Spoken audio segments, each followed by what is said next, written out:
down in Tennessee. Oh, some ugly stuff happening there because you got a mayor who somehow wants to take on all of ICE.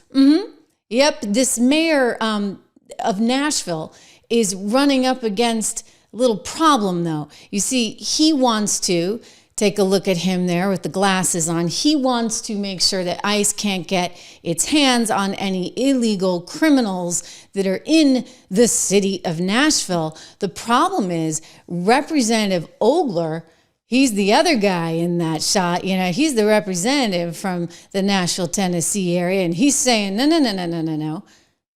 We need to get the criminals off the street. This is what I want. This is what the people want. This is what America voted for. And so as a result of that, they are launching an investigation. How do you like this? Into one, what's his name? Freddie O'Donnell there, the mayor of Nashville. Let's take a listen to Representative Andy Ogle coming forward with the breaking news just now. Listen. I will always stand on the rule of law and with ICE. And I don't just stand with ICE, I'll stand in front of ICE. Because we, the people, have had enough. I choose my community, my state, and my family over this type of nonsense. Which is why, due to the remarks of Freddie O'Connell and the potential for aiding and abetting illegal immigration, the Homeland Security and the Judiciary Committees will be conducting an investigation into the mayor of Nashville, his conduct, and whether or not federal dollars have been used in criminal enterprise. I will not back down. I will not relent. And I will always stand with law enforcement. I want my community and I want my country back. This is Andy Ogles. Thank you for being here. Wow, pretty powerful statement there from Representative Andy Ogles saying he wants his community and he wants his country back. And what's interesting here is now the feds are looking into whether or not you had Freddie O'Connell, not O'Donnell, forgive me there, in Nashville, Tennessee, quote, aiding and abetting illegal immigrants and obstructing ICE agents. So this is once again showing us how you've got this confrontation between state or local and federal law. And I'm going to say it like I always say it. Guess what? You guys are going to lose that one all day long because there's this little thing called the Constitution. And when it comes to things like immigration, the feds have all the say in the world. I mean, unless you want to just, become your own little country, Tennessee, Nashville, and I don't think you do, you're going to lose that because it's written right into the Constitution. And in fact, it's so specific. This came up in 2012 in Arizona that they actually took it all the way to the Supreme Court, and the Supremacy Clause says, you know what? Oh, the feds have the supremacy over the states and local jurisdictions when it comes to immigration. So you can say you're sanctuary, but if the feds come in with ICE and they want to round people up, you don't have a say in any of that because the Department of Homeland Security is responsible for who is here in this country. So it's a very progressive mayor. And basically, he had a total fury over ICE coming in and trying to nab migrants with gang affiliations. So it's an important distinction. And a lot of people would say, Stephen Miller, well, if you're here illegally, that's criminal enough. But these are people with gang affiliations, believed to have gang affiliations. And so he went out and signed an executive order making city staff report all communications that they have with agents right back to him. And so this is why Ogles is saying, wait a second, you can't do that. You can't do that. You had Tom Homan on Fox last night, not only saying, hey, not only can you not do that, but guys, come on. Can we get a thank you for goodness sakes? We're actually trying to help you. We're trying to clean up your cities. We're trying to keep your people safe. Why do you treat us this way? That guy, but we're going to do it, and he's not going to stop us. Do you think this would rise perhaps to the level of charging him with obstruction of these ICE officials? We'll see. I mean, I know Homeland Oversight is opening up a congressional investigation. I cannot confirm or deny if ICE is investigating him, but we'll see where it plays out.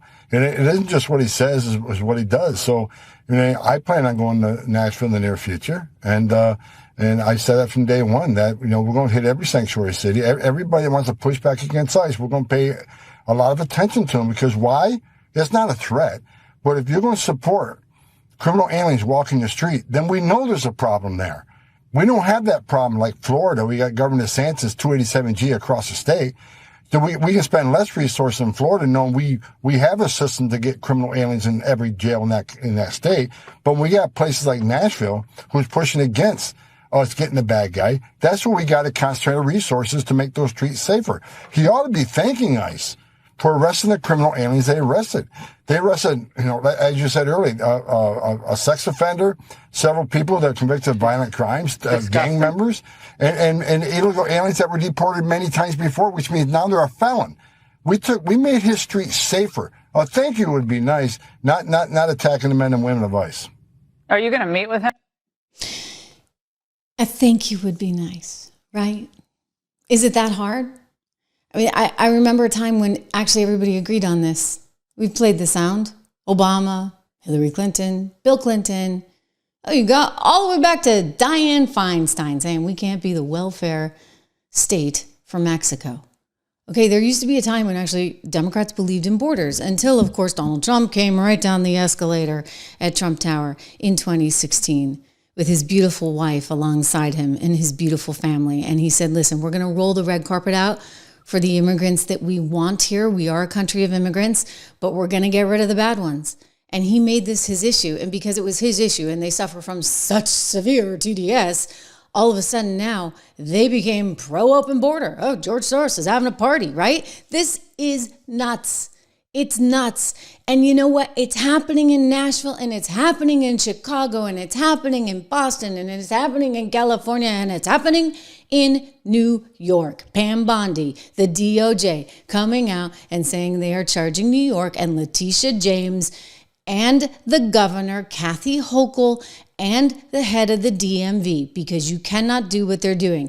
Now, the upshot of this, before you say, oh, it's not going anywhere, it is going somewhere, because guess what? Because of this, they cut off all the funding for New York, which is why Letitia's flipping out and firing off all these lawsuits, trying to get some money back, because the state has got nothing, because it's not complying with the law. We're here today because we have filed charges against the state of New York. We have filed charges against Kathy Hochul. We have filed charges against Letitia James and Mark Schroeder, who is with DMV. This is a new DOJ, and we are taking steps to protect Americans, American citizens, and angel moms, like the mom standing right behind me, who you're going to hear from in a moment. New York has chosen to prioritize illegal aliens over American citizens. It stops today. Yes. Except it may take a little time. Okay, so it's got to stop. They're going to lose money. They're in lawsuits now, trying to get the money back. I think fundamentally, though, you're coming down to this clash between state, local, and federal law enforcement. And you can go back to the Constitution, and whether it's the Supremacy Clause, and that one's been argued out, or whether you're going to use the Commerce Clause, or just the reality of the Naturalization Clause, which puts the federal government in charge of all this, they are in charge. It's why, for goodness sakes, I mean, did you not feel for Texas? When the poor governor of Texas, Governor Abbott's like trying to put back the wall that the Biden administration was taking down, and he couldn't. And why couldn't he? Oh, because the feds are in charge of the border. And unless Texas were to secede, which, sometimes I wondered if they should, they didn't have a chance because Biden controlled that. Okay, well, guess what? It's Trump in charge now. Somebody's in charge now.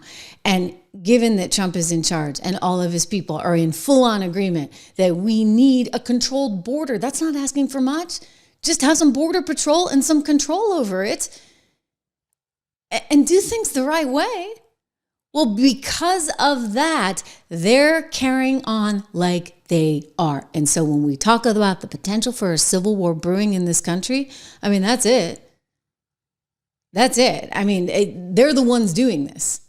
What are we supposed to say? Okay, fine, we're going to open up all the borders. Like, it's just absolutely fine. And federal taxpayer dollars are going to support your illegal immigrants that are with ties to gangs there in Nashville, Tennessee. That's not going to happen, okay? It's not going to happen.